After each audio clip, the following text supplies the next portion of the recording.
3 نومبر 1975 کو Dhaka central jail کے سامنے آدھی رات کو ایک ٹرک رکا۔ اس وقت رات کے تقریباً 2:30 بج رہے تھے اور اس قدرے سرد شب پر سناٹے کی چادر بچھی ہوئی تھی۔ وہاں موجود افراد کے مطابق اس ٹرک میں کچھ فوجی اہلکار بھی تھے۔ ڈھاکہ میں بدامنی کے باعث صورتحال بگڑتی چلی جا رہی تھی۔ یہ وہ دور تھا جب فوج کے اندر بغاوت کی افواہیں گرم تھیں۔ اس وقت امین الرحمن ڈھاکہ سینٹرل جیل میں بطور ڈسٹرکٹ آفیسر کام کر رہے تھے۔ جیل خانہ جات کے انسپکٹر جنرل نے رات گئے امین کو ٹیلی فون کیا اور انہیں فوراً اپنے پاس آنے کو کہا۔ امین اٹھے اور جلدی سے جیل کے مین گیٹ کی طرف چلے گئے۔ وہاں پہنچے تو انہوں نے پک اپ میں کچھ مسلح افراد کو دیکھا۔ مین گیٹ کے سامنے فوجی جوانوں نے انسپکٹر جنرل جیل خانہ جات کو ایک کاغذ تھمایا۔ رحمان یہ نہیں جان سکے کہ اس پر کیا لکھا تھا، لیکن جب وہ مین گیٹ سے داخل ہوئے تو بائیں جانب ان کے کمرے میں ٹیلی فون کی گھنٹی بج رہی تھی۔ رحمان نے ٹیلی فون کا ریسیور اٹھایا تو دوسری طرف سے آواز آئی کہ صدر صاحب آپ سے بات کریں گے۔ 2010 میں BBC بنگالی کو یہی واقعہ بیان کرتے ہوئے امین الرحمن نے کہا، مجھے فون پر بتایا گیا کہ صدر IG جیل خانہ جات سے بات کرنا چاہتے ہیں۔ میں بھاگا اور IG کو اطلاع دی۔ بات چیت کے بعد IG نے کہا کہ صدر فون پر کہہ رہے ہیں کہ فوجی افسران سے بات کریں، وہ آپ سے کچھ کروانا چاہتے ہیں۔ مین گیٹ کے سامنے گفتگو جاری رہی۔ اس وقت رات کے تقریباً 3 بج رہے تھے۔ امین الرحمن نے کہا کہ ایک موقع پر عوامی لیگ کے 4 رہنما جو اس وقت جیل میں تھے کو ایک جگہ اکٹھا کرنے کے احکامات دیے گئے۔ اس کے لیے جیل خانہ جات کے انسپکٹر جنرل نے ایک کاغذ پر 4 قیدیوں کے نام لکھ کر امین الرحمن کو دیے۔ یہ 4 نام سید نذر الاسلام، تاج الدین احمد، کیپٹن منصور علی اور AHM قمرالزماں تھے۔ امین الرحمن کے مطابق سید نذر الاسلام اور تاج الدین احمد جیل کی کوٹری میں تھے اور اس دوران کیپٹن منصور علی اور AHM قمرالزماں کو دوسرے کمرے سے ان کے پاس لایا گیا۔ کیپٹن منصور علی نے وہاں آنے سے پہلے کپڑے بدلے۔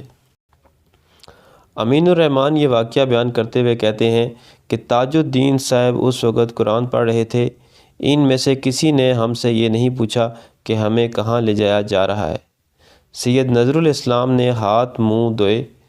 میں نے انہیں یہ بتایا کہ فوج آ رہی ہے۔ امین الرحمن نے کہا کہ چونکہ 4 رہنماؤں کو ایک کوٹری میں اکٹھا کرنے میں کچھ وقت لگا تو اس دوران فوجی اہلکار جیل کے اہلکاروں کے ساتھ بدتمیزی کر رہے تھے، انہیں گالیاں دے رہے تھے۔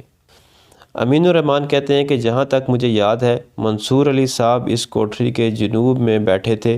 میں منصور علی کے نام کا ابتدائی لفظ M بھی نہیں بول پایا کہ ان سب کو گولیاں مار دی گئیں۔ جیل کے اندر اس وحشیانہ قتل کی خبر 4 لیڈروں کے اہل خانہ کو تاحال معلوم نہیں تھی۔ تاج الدین احمد کے اہل خانہ اگلے روز سارا دن جیل میں ان سے ملاقات کی کوشش کرتے رہے، لیکن ایسا ہونے نہیں دیا گیا۔ 4 نومبر کو پرانے ڈھاکہ کا ایک رہائشی تاج الدین احمد کے گھر آیا اور بتایا کہ اس نے صبح سویرے ڈھاکہ سینٹرل جیل میں گولیوں کی آواز سنی ہے۔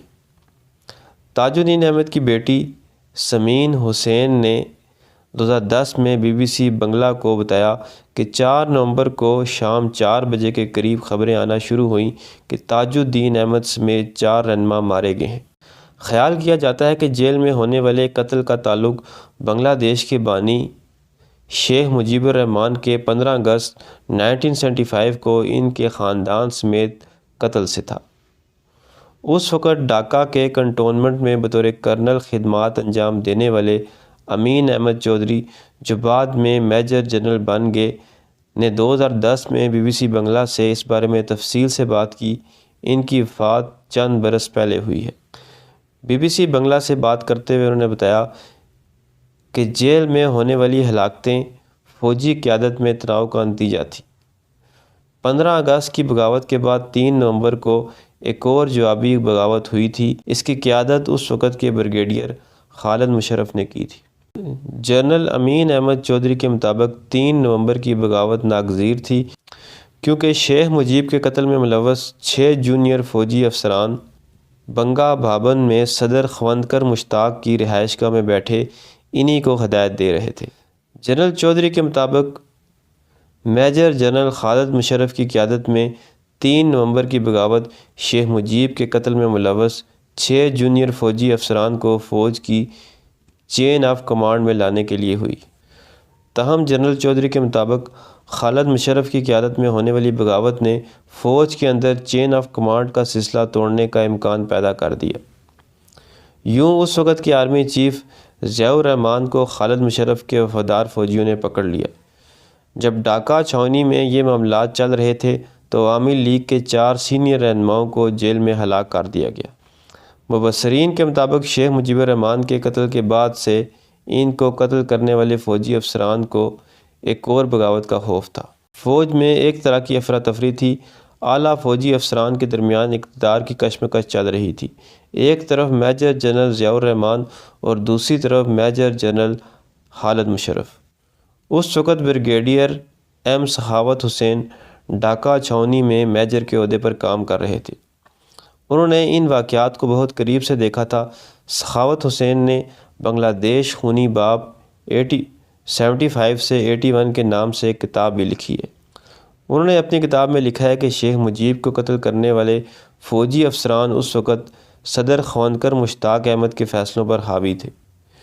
بریگیڈیئر ریٹائر سخاوت حسین نے لکھا کہ بنگا بابن میں فوجی افسروں کا چھاؤنی کے کچھ اعلیٰ فوجی افسران کے ساتھ تنازع چل رہا تھا۔ چھاؤنی کے سینئر افسران میں سے کچھ کا خیال تھا کہ خوانکر مشتاق زیادہ دیر وہاں نہیں رہیں گے۔ یوں سینئر افسران کے درمیان اقتدار کا تنازع شروع ہو گیا۔ شیخ مجیب الرحمن کو قتل کرنے والے فوجی افسران نے یہ سمجھا کہ کسی بھی جوابی بغاوت کو عوامی لیگ کی حمایت حاصل ہوگی اور ایسی صورتحال میں انہیں کیا کرنا چاہیے، اس کے لیے انہوں نے منصوبہ بندی شروع کر دی۔ انہوں نے کہا کہ ان فوجی افسران کا خیال تھا کہ اگر عوامی لیگ میں کوئی بڑا رہنما موجود نہ ہو تو اس سے ان کا راستہ صاف ہو سکتا ہے۔ فوجی افسران کا خیال تھا کہ اگر چاروں سیاستدانوں کو مار دیا گیا تو جوابی بغاوت کو سیاسی حمایت حاصل نہیں ہوگی۔ تو دوستی تھی میری آج کی ویڈیو پسند ہے تو چینل کو سبسکرائب کریں۔ ملتے ہیں اگلی ویڈیو میں۔ اللہ حافظ۔